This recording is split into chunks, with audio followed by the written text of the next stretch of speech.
오늘 함께 나눌 말씀은 시편 23편 4절입니다. 시편 23편 4절 한 절입니다. 우리 다 같이 함께 한 목소리로 봉독하도록 하겠습니다. 내가 사망의 음침한 골짜기로 다닐지라도 해를 두려워하지 않을 것은 주께서 나와 함께 하심이라.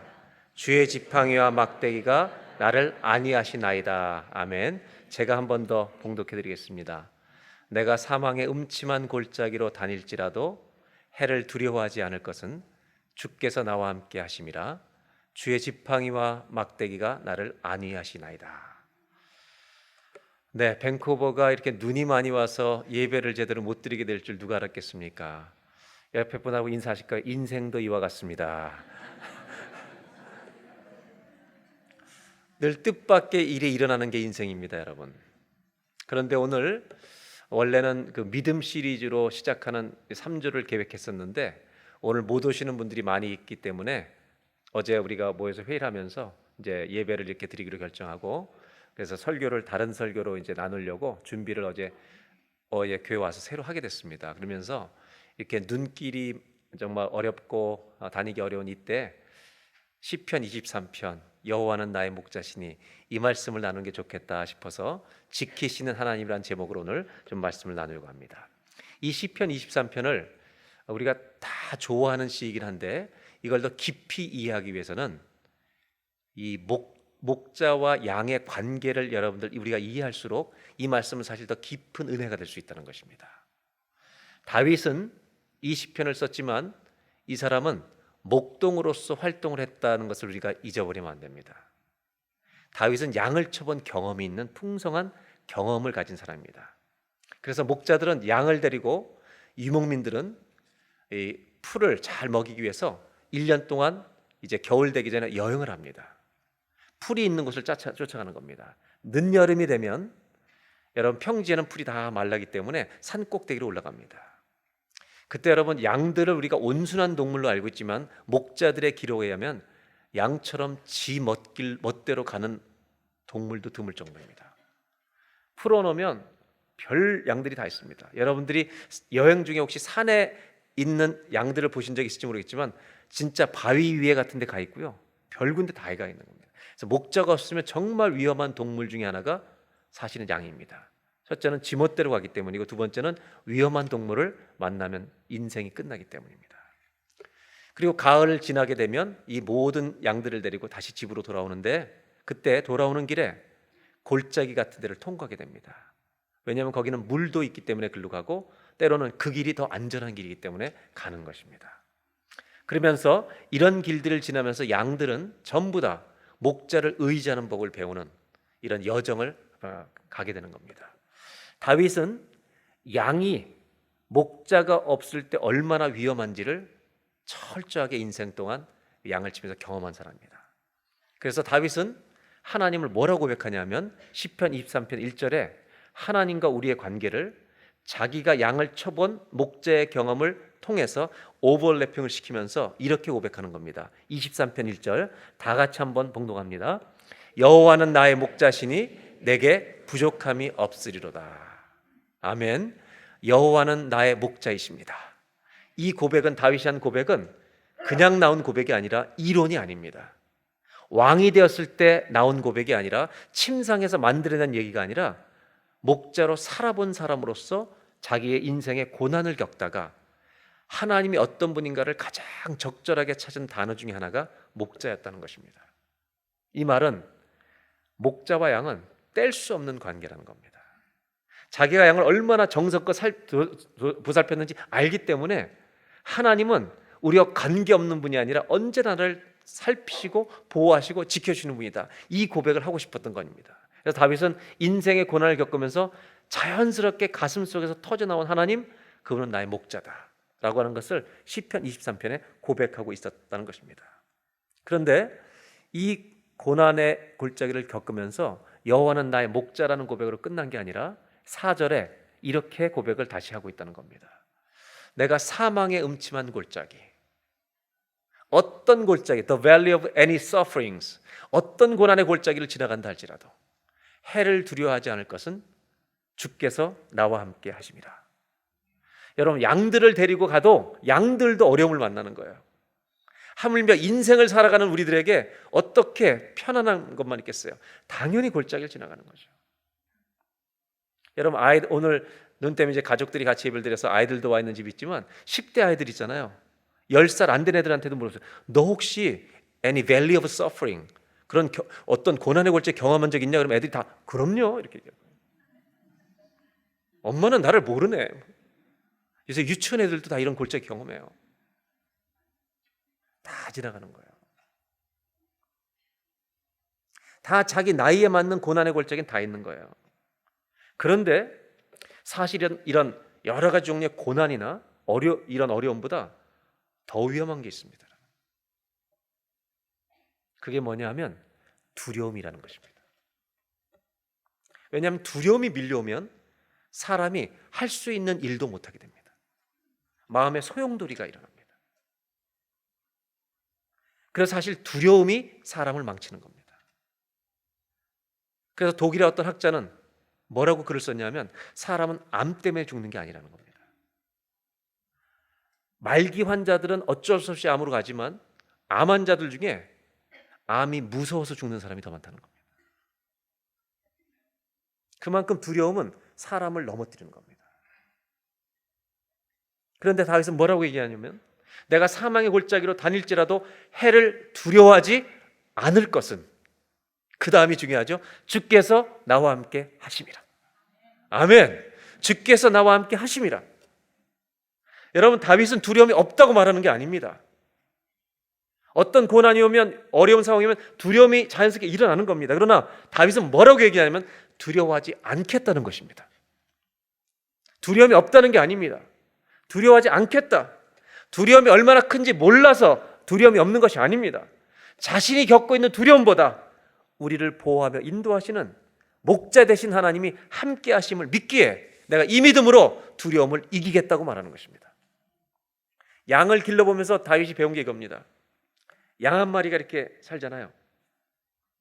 양 한 마리의 이 인생의 보호는요, 자기 능력만큼 보호되는 게 아닙니다. 양이 보호받는 것의 크기는 목자의 능력에 달리는 것입니다. 맞습니까? 이것이 이해가 되셔야 돼요, 여러분. 양은 자기의 능력만큼 보호받는 게 아니라 목자가 누구냐에 따라 보호의 크기가 결정된다는 것입니다. 그래서 다윗은 주님과 함께 있다는 것이 내가 두려움이 왔을 때도 두려워하지 않을 수 있는 중요한 이유가 된다는 것입니다. 왜? 내 보호의 크기는 누구에게 결정되냐면 하나님에 의해서 결정된다는 것입니다. 아멘이죠? 그래서 얘기하는 겁니다. 그래서 이 고백을 가지게 되면 내 안에 있는 두려움을 내가 쫓을 수 있는 삶을 살 수 있다는 것입니다. 그래서 광야에서 양을 데리고 살아보니까 다윗이 발견한 건 뭐냐? 양에게 가장 필요한 것은 음식이 먼저가 아니라 목자라는 것입니다. 양들은요, 목자가 있을 때 보고 잠들 수 있는 겁니다. 양은 목자가 있어야 쉴 수 있는 것처럼 우리는, 성도는 주님이 계셔야 안식할 줄로 믿습니다. 여러분 가정에 주님이 함께 하신다는 것을 잊지 마시기를 바랍니다. 그래서 목자이신 하나님은 절대 우리를 혼자 내버려 두지 않으신다는 것을 철저하게 깨달은 고난 속에서 발견한 다윗은 여호와는 나의 목자시니 고백하는 건 끝나는 것이 아니라 사망의 음침한 골짜기로 다닐지라도 해를 두려워하지 않을 것은 주께서 나와 함께 하심이라. 이 믿음으로 두려움을 이기겠다는 것입니다. 오늘 첫 번째로 나누고 싶은 것이 여기 있습니다. 한번 따라 하실까요? 주와 함께 있음으로 홀로 있음의 두려움을 이기십시오. 여러분, 혼자 나 혼자 떨어져서 이 고통을 다 겪는 게 아닙니다. 그 가운데 주님이 계십니다. 고난을 가장 깊이 겪고 있을 때는 사실은 주님을 의지하는 법을 주님이 가르쳐 주는 시간입니다. 주님과 함께 있음을 아는 자는요, 홀로 있다는 그 외로움과 두려움을 넉넉히 이길 줄로 믿습니다. 저는 성경을 읽다가 이런 구절을 본 게 있습니다. 이걸 보면서 제가 요새 사무엘상 새벽기도를 인도하고 있지만 이 말씀을 보면서 좀 신기하다고 생각했어요. 그건 뭐냐면, 여러분, 골리앗이라는 사람을 때려 눕힌 사람이 누굽니까? 다윗입니다. 근데 이 골리앗은 너무 커서 나랑 싸우자고 얘기할 때 이스라엘 사람들이 다 두려웠습니다. 전부 두려웠습니다. 그런데 뭐가 참 신기했냐면 골리앗을 소개하는 말씀이 나오는데 참 제가 신기하게 생각했어요. 사무엘상 17장 4절로 7절에 골리앗이 어떤 사람인가를 소개하는데 제가 왜 신기하게 생각했는지 설명을 드리겠습니다. 보겠습니다. 이스라엘 사람들이 벌벌 떨고 있는데 이 골리앗을 너무 디테일하게 자세하게 소개하고 있다는 것입니다. 보세요. 블레셋 사람들의 진영에서 싸움을 도두는 자가 왔는데 그의 이름은 골리앗이요 가드 사람이라. 그의 키는 6규빗 한 뼘이요. 여러분 2m 50이 넘는 겁니다. 저 같은 사람을 소개할 때 키를 소개하겠어요? 저는 안 소개해요. 그거 왜 써요 그거를? 눈 작은 사람이 자기를 소개할 때 눈 작다고 써요? 그럼 빼죠. 골리앗은 키가 엄청나게 큰 사람이에요. 여기서 끝나지 않은 5절을 볼까요? 머리에는 노투구를 썼고 몸에는 비늘 갑옷을 입었는데 그 갑옷, 노스로 만든 비늘 갑옷에 무게가 놋 5,000세겔이다. 5,000세겔이라는 말은요 웬만한 사람이 들 수도 없는 무게예요. 근데 그 갑옷을 입고 있는 거예요. 이걸 입고 있는 거예요. 그러니까 얼마나 힘이 세다는 거예요, 이 사람이. 그냥 power itself. 이 사람은 힘 자체예요, 그냥. 힘 덩어리 그냥. 6절. 그의 다리에는 놋으로 된 각반을 쳤고 어깨 사이에는 놋 단창을 메었으니. 겁나서 접근을 못하는 거죠. 7절. 다 같이 한번 봉독합니다. 그 창 자루는 배틀채 같고 창날은 철 600세겔이며 방패든 자가 앞서 이렇게 힘이 센데도 방패든 자가 또 앞에 있는 거예요. 이 말은 접근하지 말라는 얘기입니다, 여러분. 너 얘랑 싸우면 죽어 이런 말입니다. 근데 신기한 것은 제가 왜 이 말씀을 신기하다고 말씀드리냐면 지금 이스라엘 백성들이 하나님 백성들이 두려워하는 상황인데 왜 그 두려워하는 저놈을 이렇게 힘이 세다는 걸 자세하게 성경이 소개하고 있냐 이거예요. 왜 이렇게 자세하게?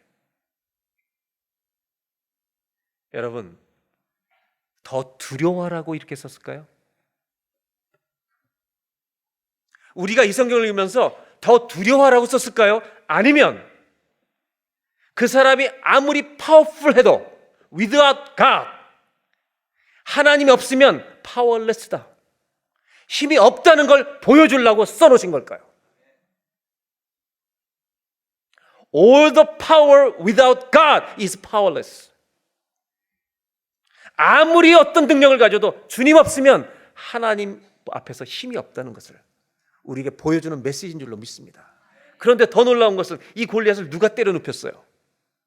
다윗이. 여호와는 나의 목자라는 다윗이 때려 눕혔는데 다윗을 묘사하는 장면은요 짧아요. 그가 나오는데 얼굴이 붉고 용모가 아름다웠다. That's it. 얼굴이 붉고 용모가 아름다운 소년이 나가서 이놈을 쓰러뜨려 버리는 거예요. 주님이 함께 계심을 믿고 나아가면 우리를 두렵게 하는 수많은 고통과 어려움들 있잖아요. 쓰러질 줄로 믿습니다. 저는 오늘 이 예배가 우리 모두가 눈을 뚫고 왔잖아요. 주님과 함께 계심을 믿고 예배드린 여러분들 있잖아요. 오늘 또 못 나와서 가정에서 예배드린 모든 가정들 마찬가지지만 오늘 주님이 함께 계심을 믿고 골리앗처럼 우리를 두렵게 하는 모든 문제들을 오늘 무너뜨리는 예배가 되시기를 주의 이름으로 축원합니다. 우리 가정을 두렵게 하는 모든 어려움들, 고난들 예수 이름 앞에 무너질지어다. 이것이 오늘 저와 여러분의 예배가 되길 바랍니다. 고난이 올 때 여러분 그래서 그 고난의 크기를 골리앗처럼 갑옷, 무게 이거를 자세히 보는 것이 중요한 게 아니라 여러분 우리 나 같은 다윗같이 아무것도 아닌 자에게 주님이 함께 계신다. 만군의 여호와의 이름으로 나가니까 끝나는 거죠. 저는 살면서 참 재밌는 광경을 목격한 적이 많아요. 강아지 중에 끝까지 안 크는 강아지 종류 중에 털없는 개가 있어요. 뭔지 짐작이 가세요? 예, 귀가 쫑긋하고 세 글자. 치와와는 멕시코 도시 이름이에요, 여러분. 그 치와와에 여러분이 잘 아는 안소니 퀸이 고향이에요. 치와와가 제가 깜짝 놀란 목격 장면은 뭐냐면 이 셰퍼드라는 거 있죠. 우리 한국말로 세파드라 그러네. 이 큰 진짜 잘생긴 게 있잖아요. 얘 앞에서 엄청나게 짖어대는데 지가 잡아먹을 것 같은 거예요. 저는요 한참 혼동이 됐어요 그때. 그리고 저는 사실 치와와가 짖는 소리를 별로 안 좋아해요. 왜냐하면 얘가 하이 테너인데 듣기 좋은 테너가 아니에요. 얘는 엄청나게 짖는 거예요. 그때 제 생각에는요 셰퍼드가 물면 끝나는 거예요 얘는. 근데 왜 이렇게 자신 있게 짖는지 아세요? 목에 딱 목줄을 주인이 딱 잡고 있는 거예요. 그게 내가 웃기고 있네 저거. 여러분 치와와도 주인을 믿어요. 그리고 이 셰퍼드 앞에서 아마 허스키가 와서도 덤볐을걸요. 근데 우리는 주님이 계시는데 쭈그러드는 거예요. 주님이 계시는데 두려워 떠는 성도가 너무 많은 거예요. 한 가지 질문하고 싶은 거예요. 주님이 함께 계심을 믿으시는 거예요? 그러면 골리앗 앞에서 짖어야지. 나는 만군의 여호와의 이름으로 나아가노라. 우리 가정을 두렵게 하는 모든 문제들은 오늘 이 예배 무너질지어다. 이런 승리 예배가 되시기를 주의 이름으로 축원합니다. 두 번째로 나누고 싶은 것은 4절을 다시 보겠습니다. 다시 한번 다 같이 읽겠습니다. 시작. 내가 사망의 음침한 골짜기로 다닐지라도 해를 두려워하지 않을 것은 주께서 나와 함께 하심이라. 주의 지팡이와 막대기가 나를 안위하시나이다. 두 번째 나누고 싶은 이것입니다.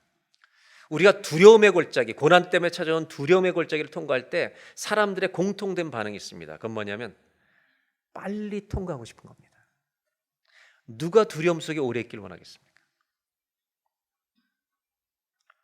두려워하는 이유는, 가장 중요한 이유 중에 하나는, 두려워하는 이유는 어떻게 될지 모르기 때문에 두려워하는 겁니다. 답이 보이지 않기 때문에, 앞이 보이지 않기 때문에. 그런데 그렇게 빨리 지나갔으면 좋겠는데 고난은 절대로 빨리 지나가지 않습니다. 인생은요 무협지가 아닙니다. 사이파이가 아닙니다. 인생은 천천히 걸어가는 소설입니다. 인생은 날아다니는 게 아닙니다. 이렇게 빨리 통과하고 싶은데도 해결이 안 되는 고통 앞에서 주님이 나와 함께 하신다는 게 어떤 의미가 있을까? 이 목자와 양의 관계를 이해하고 쓴 다윗의 시편을 이해할 때 아주 중요한 또 하나가 있습니다. 그건 뭐냐면 목자와 양의 차이점 중에 하나를 이해하는 것이 너무 중요합니다. 양과 목자의 차이를 설명드리는데, 양은 목자의 안내를 받아서 풀을 뜯으러 쭉 갑니다. 그런데 양은 한 번도 안 가본 길을 가는 겁니다. 양은 한 번도 안 가본 길을 가는 거예요. 목자는, 여러분, 목동은 이 양을 먹이기 위해서 양을 데리고 가기 전에 말을 타고 어느 길로 양을 먹이면서 다닐지를 다 답사를 하고 돌아오는 겁니다. 어디가 더 위험한지, 어디가 덜 위험한지 다 알고 있습니다. 사망의 골짜기를 지나갈 때 양은 죽을 것 같은 두려움이 있는데 목자는 이 길로 가야 사는 것입니다. 그래서 그거를 통과시키는 것입니다. 하나님은 우리를 약골로 키우길 원치 않으십니다. 우리를 건강하게 만들기 위해서 어떨 때는 고난을 통과시킨다는 겁니다. 이걸 아셔야 합니다. 이민 와서 사는 분들은 답사하고 자기가 결정합니다. 답사 안 하고 있는 분들 물론 있죠. 그분들은 믿음이 엄청난 분들이죠. 아니면 정신 나갔든지. 근데 제가 말씀드리고 싶은 건 뭐냐면 이겁니다. 이걸 잘 이해하셔야 합니다. 목자도 양을 인도하기 위해서 답사를 다 합니다. 이 말은 우리는 고난이 올 때 1년 뒤가 어떤 일이 날지 모르지만 주님은 알고 계시고 우리를 인도하고 있다는 것입니다. 이것이 너무 중요한 차이라는 것입니다. 양은 모르지만 주님은 이 앞에 뭐가 있는지 아십니다. 우리 인생길은 내일도 모릅니다. 그러나 주님은 아십니다. 저는 그래서 처음 이 밴쿠버에 와서 이민 목회 시작했을 때 이민교회 성도들의 주제가 한 곡을 제가 골랐습니다. 이민자들의 주제가 복음성가 중에 하나. 그게 뭔지 아세요? 내일 일은 난 몰라요. 하루하루 살아요. 이건 이민자들이 한국에서 부르면 안 되는 노래예요. 지 고향에 있으면서 부르면 안 돼. 이거는 이민자가 불러야 되는 노래예요. 왜냐하면 이민자들은 90% 이상이 한국에서 하던 자기 잡을 다 내려놓습니다. 전혀 새로운 일을 배우는 겁니다. 그렇게 고생해서 아이를 길러내는 겁니다. 오늘 자녀들 많이 와 있는데 여러분 부모님들이 고생해서 여러분 길렀다는 거 이해해 주시기를 바랍니다. 오늘 그래서 여러분 어린아이들 또 10대 아이들 20대 아이들이 왔다면 오늘 예배 끝나고 갈 때 엄마 아빠 고맙습니다. 우리를 위해서 정말 애써주셔서 고맙습니다. 오늘 한 번쯤은 여러분 부모님들에게 인사하시는 시간을 꼭 가졌으면 좋겠어요. 부모님들은 그런 인사를 받기 위해서 점심을 잘 사주시기 바랍니다.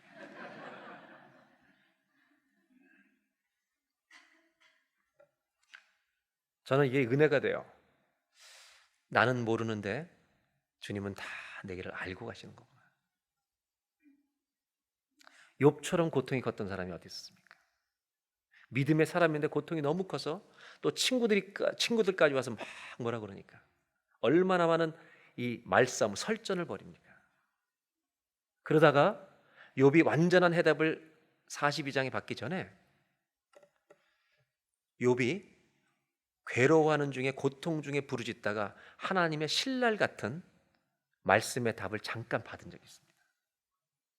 그 답 내용에 이런 구절이 나옵니다. 너무나 괴로우니까 이렇게 고백합니다. 내가 앞으로 가도 그가 아니 계시고, 욥기 23장 8절에서 10절인데 내가 앞으로 가도 주님이 안 계세요. 뒤로 가도 주님이 보이지 않아요. 하나님 어디 계시나?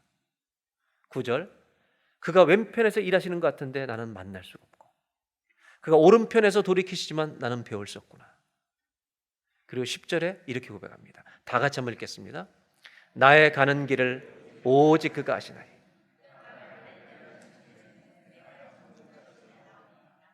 아멘. 나의 가는 길을 오직 그가 아시나니. 그가 나를 단련하신 후에는 내가 정금같이 나오리라. 저는 이 구절 중에, 이 말씀 중에 너무 중요한 구절이 하나 있다고 생각해요. 그게 뭐냐면 He knows the way that I take. 나의 가는 길을 그가 아시나니. 여러분, 우리는 너무 어려움이 심하면 두려움 때문에 정말 앞이 보이지 않아서 괴로워합니다. 근데 주님이 목자라는 말은 무슨 뜻이냐면 내가 너 어디로 돼야 될지 알고 데려가는 거다. 주님은 아십니다. 주님은 우리의 길을 아십니다. 그 안에 은혜가 있기를 바랍니다. 우리 BC주 출신 중에, 우리 캐나다 BC주 출신 중에 필립 켈러라고 하는 분이 있습니다. 이분은 양을 치는 목자 생활을 오래 했습니다. 아프리카도 가서 살았었고 그랬는데 이분이 특별한 책을 하나 썼습니다. 그게 시편 23편입니다. 양과 목자를 썼는데 이 사람은 보통 성경학자들이 쓴 것과 전혀 다릅니다. 왜냐하면 성경학자들은 성서를 연구했었는데 이분은 목자의 경험을 가지고 시편 23편을 풀어냈기 때문에 훨씬 더 프랙티컬한 실제적인 해석을 했습니다. 근데 이분이 양을 치면서 가장 가슴 아팠던 경험을 한 가지 얘기합니다. 자기가 양을 치면서 양과 정이 들잖아요. 다 씻기고 입히고. 여러분 양을 치우는 게 얼마나 정성이 들어가는지 몰라요. 이 목동들은요 기름도 가지고 다녀야 되고 여러분 술병도 차고 다닙니다. 왜냐하면 추운데 얼어 죽기 때문에 술을 먹여야 될 때도 있어요. 체온을 위해서. 그리고 양들이 자기 먹길로 가지만 온순한 성품이 있어서요 벌레들이 위에 앉으면 막 이 집을 짓고 그렇습니다. 그래서 벌레들이 앉지 못하도록 코에다 기름 발라줍니다. 미끄러지게. 별일 다 합니다. 양 중에 제일 위험한 게 살이 쪄서 뒤집혀진 양 못 일어납니다. 그래서 여러분 양이 뒤집혀지면 몇 시간 내에 죽습니다. 그래서 그거 다 세워합니다. 그래서 정말 가족처럼 돌봅니다. 여러분들이 보셨는지 모르겠지만 양들은요 목자의 음성을 알아서 그 목자가 얘기할 때만 따라옵니다. 다른 사람이 똑같은 말해도 안 옵니다, 여러분. 그 음성을 압니다. 그런데 이렇게 양을 키웠는데 가장 가슴 아팠던 적이 언제냐면 자기가 길렀던 양 중에 한 마리가 암놈인데 정말 말을 안 듣는데요. 울타리에서 키워서 음식을 줄 때는, 꼴을 먹일 때는 언제나 얘는 바깥만 본대요. 조금만 틈이 있으면 언제나 나가는데 꼭 혼자 안 나간대. 애들 데리고 나간대요. 얘가 몇 년이 지나 안 고쳐지는 거예요. 몇 달이 지나 안 고쳐지는 거예요. 이 목자가 어떤 결정을 내냐면 자기 인생의 가장 가슴 아픈 결정이에요.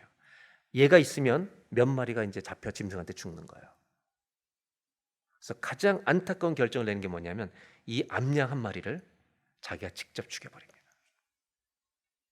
다른 양을 보호하기 위해서. 얼마나 목적으로 아팠겠습니까? 근데 예수님은 우리에게 이렇게 말씀하십니다. 나는 선한 목자다. 우리가 하나님의 의로우심 앞에서 죽임을 당해야 될 마땅한 사람들인데 우리 예수님은 어떻게 하시냐면 나는 너를 죽이지 않고 너희를 살리기 위해 내 목숨을 내어놓겠다고 말씀하십니다. 여러분, 이렇게 완전하신 목자는 없습니다. 우리는 죽어 마땅한 사람인데 그분은 죽이시지 않습니다. 우리가 죽어야 되는 자리에 당신이 대신 죽으신 어린 양이 되어주신 것입니다. 이것이 기독교의 복음입니다. 이게 유월절입니다. 우리가 이 믿음 위에 서 있는 겁니다. 사랑하는 여러분, 선한 목자는 양을 버리지 않습니다. 오히려 자기의 목숨을 통해 우리를 건져내십니다. 그래서 야곱이라는 사람도 창세기 48장 15절에 뭐라고 고백했는지 아세요? 나는 태어남부터 오늘의 이래까지 From my birth부터 until now 지금까지 나의 목자가 되어주신 하나님을 고백합니다. 더 놀라운 것은 목자가 가는 모든 길은요 자기를 위해서 가는 길이 아닙니다. 전부 다 양을 위해서 걸어주시는 길입니다. 여러분, 주님이 왜 우리와 함께 하시는지 아세요? 왜 우리와 함께 걸어주시는지 아세요? 자기를 위한 길이 아니십니다. 주님이 우리와 함께 걷는 것은 우리를 위해서 걸어주시는 것입니다. 그러므로 힘들고 어려울수록 이미 모든 것을 알고 계신 주님이 우리를 인도하시니까 어려울 때 가장 잘해야 될 것은 주의 말씀을 듣고 쫓아가는 것인 줄로 믿습니다. 두려워하거나 방황하고 낙심하고 인생을 포기하지 말고, 여러분, 실패보다 더 나쁜 것이, 더 위험한 것이 포기하는 겁니다. 인생이 어려울수록 누구에게 귀를 기울이냐면 주의 음성의 귀를 기울여야 할 줄로 믿습니다. 그래야 내 낙심이 멈춰지고 내 방황이 끝나고 내 정말 포기하고 싶은 모든 불안과 두려움이 여러분 중단되는 것입니다. 오늘 두 번째로 주님이 주신 말씀이 이것입니다. 한번 따라 하실까요? 주님을 쫓아감으로 나의 방황을 멈추십시오. 주님을 쫓아감으로 내 방황을 멈추십시오. 힘들고 어려울수록 주의 음성을 듣고 잘 쫓아가는 저와 여러분 되시기를 주의 이름으로 축원합니다. 고난이 계속될 때는 여러분 우리를 두려워하라고 주시는 시간이 아니라 하나님께 집중하라는 시간입니다. 진정한 기도를 배울 수 있는 시간입니다. 정말로 하나님을 바라볼 수 있는 시간입니다. 혹시라도 답답한 상황이 있다면, 자녀들이 어디로 가야 할지 고민하고 있는 상황이 있다면 이때는 하나님 말씀을 들어야 할 시간입니다. 성공이 중요한 것이 아니라 듣는 것이 중요한 것입니다. 주의 말씀 안에 꿈도 있고 하나님 비전도 담겨 있습니다. 말씀을 듣는 저와 여러분 가정 되시기를 주의 이름으로 축복합니다. 마지막 4절 한 절 더 보겠습니다. 다시 한번 다 같이 봉독할까요? 내가 사망의 음침한 골짜기로 다닐지라도 해를 두려워하지 않을 것은 주께서 나와 함께 하심이라. 주의 지팡이와 막대기가 나를 안위하시나이다. 마지막 문장을 다시 한번 제가 읽겠습니다. 주의 지팡이와 막대기가 나를 안위하시나이다. 여러분, 이 지팡이와 막대기가 굉장히 중요한 단어입니다. 지팡이라고 설명하시든 막대기로 설명하시든 관계없는데 목동들은 전부 다 지팡이를 들고 다닙니다. 막대기. 아까 말씀드린 필립 켈러라는 사람은 아프리카의 경험을 소개합니다. 케냐의 마사이족이 있잖아요. 마사이족과 함께 자기가 코끼리 사진을 찍으라는 거예요. 자기도 그래도 BC주에서도 목자를 했지만 아프리카는 안 해봤잖아요. 그래서 이제 그쪽에서 양을 치게 됐는데 코끼리를 한번 사진 찍고 싶어서 내려가서 그 바위돌을 딱 치우는데 그 케냐의 마사이족 목동하고 같이 간 거예요. 근데 이분이 얼마나 놀랐냐면 돌을 치우는 순간 그 우리가 TV에서만 보던 코브라가 나타난 거예요. 거기서 쫙. 이 사람은 놀래갖고 완전히 자기 목동이지만 놀래갖고 이러는데 케냐 이 마사이족 목동이 지팡이로 그 자리에서 딱 찔러서 죽이더래요. 순식간에 일어나더래요. 그러면서 수준이 다른 목동이구나. 이게 질이 다르구나 이게. 비시주는 기껏 해봐야 실범이죠. 너무 깜짝 놀랐다는 거야. 이게요.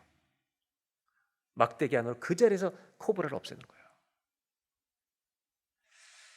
이런 목동이 양을 보고 데리고 다니는 겁니다. 아프리카에서 그 정도 실력이 돼야 목동인 거죠. 여러분, 성경에는 뭐라고 나오냐면 내가 사망의 골짜기를 다니는데도 해를 두려워하지 않을 것을 주께서 나와 함께 하심이라. 그 다음 표현이 주의 지팡이와 막대기로 나를 안위하시나이다. 보호하십니다. 주님의 지팡이가 있다는 거 아십니까? 아프리카 선교사 중에 1800년대 활동했던 전설적인 인물이 한 분 있습니다. 데이빗 리빙스턴이라는 사람이죠. 이분은 아프리카 선교사의 전설인데 이분이 가지고 있는 일화는 소년으로서 소년 때 정말 헌신했던 영국에서 유럽에서 헌신했던 그때부터 선교사로 살다가 죽은 이야기 전체가 전설입니다. 자기가 소년 때 어떤 간증이 있냐면 이 사람은요. 옛날에 이렇게 접시에다 헌금을 했대요. 이렇게 헌금 바구니가 아니라 쟁반에다가 쫙 돌렸는데 리빙스턴이 소년 때 헌금 딱 접시를 놨을 때 뚜벅뚜벅 걸어놔서 헌금 위에 접시에 올라가서 섰다는 거 아니에요. 딱 섰다. 너 왜 거기에 섰니? 저는 드릴 게 없어 제 인생을 바칩니다. 그리고 바친대요. 이 사람이 아프리카 선교할 때 제일 고통스러웠던 게 뭐냐면 위장병이 있었어요. 그래서 리빙스턴은 뭐가 유명하냐면 리빙스턴과 따라다니는 짐승이 하나 있었습니다. 그것이 염소입니다. 왜냐하면 염소에 젖을 짜서 늘 먹어서 자기 위를 보호했기 때문입니다. 한 번은 선교 중에 하나님이 콩고라는 나라를 통과해서 가라고 성령의 인도하심이 있었대요. 그래서 아프리카 콩고라는 나라를 이제 염소를 들고 이제 다 또 선교로 가는데 이 콩고의 어떤 마을이 가는데 거기는 특별한 관습이 있어요. 아주 특별한 이 커스텀인데 이게 뭐냐면 외부인이 들어오면 반드시 심사를 해요. 이 땅을 통과하게 할지 못하게 할지. 근데 통과를 못하게 하는 때는 1800년이니까 거기서 죽어요. 얼마나 위험한 자리입니까? 그래서 그 앞에 딱 서게 된 거예요. 이제 추장 앞에. 이 추장이 모든 소지품을 내놓게 하는 겁니다. 그래서 자기 있는 모든 물건을 옷만 입고 다 펼쳐놨는데 염소까지 놓은 거죠. 그리고 기도합니다. 이걸 다 지킬 수 있도록 도와달라고. 그러면서 마지막 이번에 기도는 뭐냐면 혹시 가져가면 뭐만 가져가지 않았으면 좋겠다. 염소만 안 가져가게 해주십시오. 그래야 제가 주님 선교를 합니다.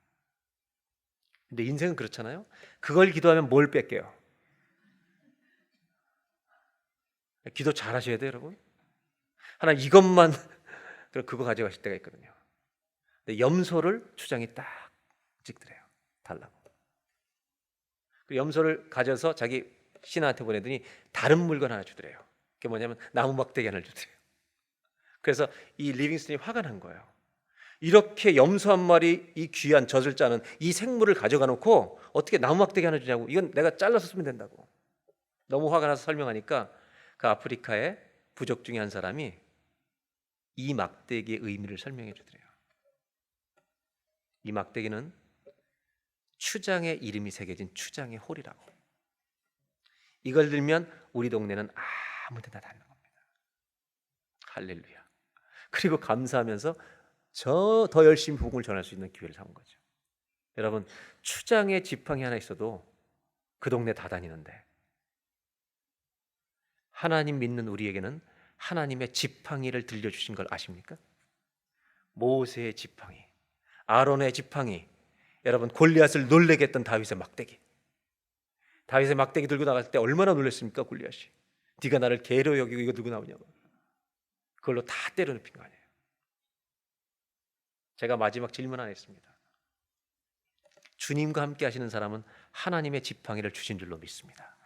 근데 문제는 뭐냐면 지팡이가 없는 거예요. 아멘은 했는데 없어요. 그죠? 머리로는 아멘 했는데 지팡이 좀 보여주세요. 제가 그 지팡이를 오늘 알려드리려고. 우리 모든 믿는 사람에게는 지팡이가 있어요. 하나님의 지팡이. 그게 뭐냐면 말씀이에요. 하나님 말씀이 저와 여러분의 인생의 지팡이가 될 줄로 믿습니다. 그래서 여러분이 이 말씀을 지키면 하나님이 우리의 생명을 지켜주십니다. 말씀이 지팡이입니다. 그러므로 어떤 위기와 풍랑과 고난이 와도 말씀, 하나님의 지팡이인 말씀 딱 들고 여러분 두려워하지 말고 세상 한가운데를 뚜벅뚜벅 걸어가면서 승리하는 성도가 되시기를 주의 이름으로 축원합니다. 오늘 마지막 나누고 싶은 주제가 이것입니다. 한번 따라 하실까요? 하나님의 지팡이를 들고 세상 한가운데를 걸어가십시오. 어슬렁어슬렁 딴 데 다니지 말고 하나님의 지팡이를 든 사람들은 세상에 어떤 문제가 있든 유혹이 있든 여러분 믿음을 가지고 한가운데를 승리하면서 죄와 싸우면서 여러분들 승리하며 걸어가는 성도가 되어주시기를 주의 이름으로 부탁합니다. 세상 한가운데를 걸어가십시오. 홍해가 갈라지게 하십시오. 요단강이 멈추게 하십시오. 하나님의 지팡이가 있기 때문에. 여호와는 나의 목자시니 내가 부족함이 없으리로다. 아멘입니까? 다시 한번 23편 4절 읽겠습니다. 다 같이 한번 봉독합니다. 내가 사망의 음침한 골짜기로 다닐지라도 해를 두려워하지 않을 것은 주께서 나와 함께 하심이라. 주의 지팡이와 막대기가 나를 안위하시나이다. 아멘? 아멘입니까? 이제 시편 23편 1절부터 6절을 이 의미를 가지고 전체를 한번 읽도록 하겠습니다. 다 같이 함께 봉독할 때 영어가 편한 사람은 영어로 읽으시면 됩니다. 함께 읽습니다. 시작. 여호와는 나의 목자시니 내게 부족함이 없으리로다. 그가 나를 푸른 풀밭에 누이시며 쉴만한 물가로 인도하시는도다. 내 영혼을 소생시키시고 자기 이름을 위하여 의의 길로 인도하시는도다. 내가 사망의 음침한 골짜기로 다닐지라도 해를 두려워하지 않을 것은 주께서 나와 함께 하심이라. 주의 지팡이와 막대기가 나를 안위하시나이다. 주께서 내 원수의 목전에서 내게 상을 차려주시고 기름을 내 머리에 부으셨으니 내 잔이 넘치나이다. 내 평생의 선하심과 인자하심이 반드시 나를 따르리니 내가 여호와의 집에 영원히 살리로다. 아멘. 기도하겠습니다.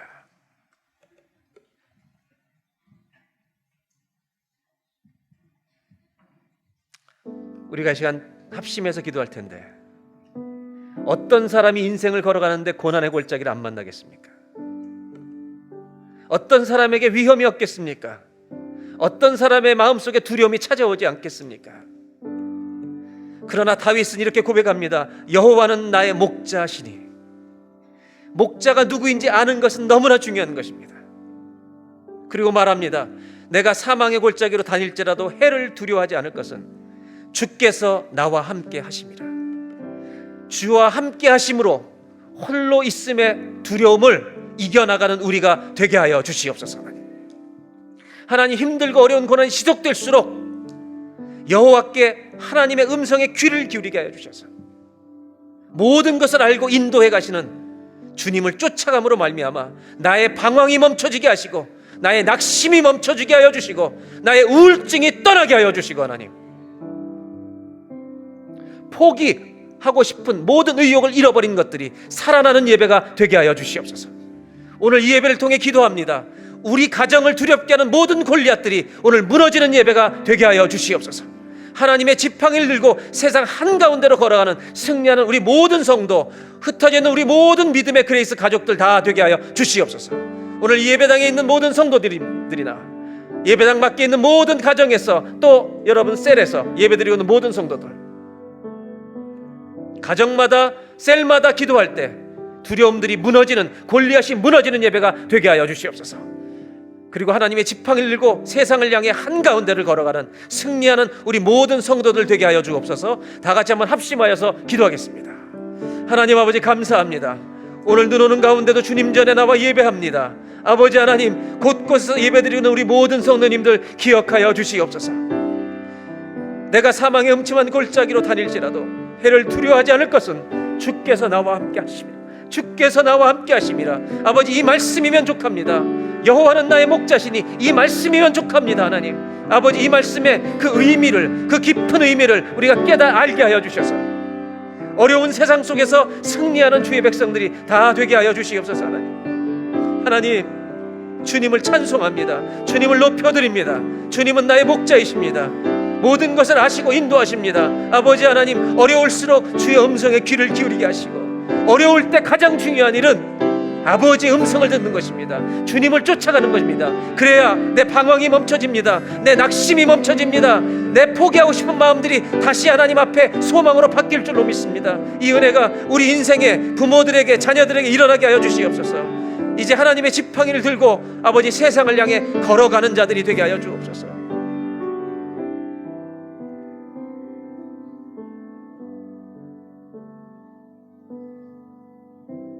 하나님, 오늘은 특별한 주일입니다. 눈이 잘 내리지 않는 밴쿠버 땅에 올해 유난히 추웠고 주말에 눈이 많이 내려서 교회에서, 가정에서, 또 셀이 모여서 이렇게 예배를 드리는 날입니다. 기도합니다. 하나님, 여호와는 나의 목자이십니다.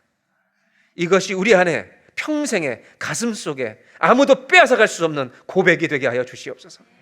여호와는 나의 목자라는 이 고백이 얼마나 놀라운 축복인지, 얼마나 위대한 믿음인지 우리가 알게 하여 주시옵소서. 그래서 사망의 음침한 골짜기로 다닐지라도 해를 두려워하지 않게 하여 주시고, 두려움이 있을지라도 두려워하지 않기로 결정하는 우리가 되게 하여 주시옵소서.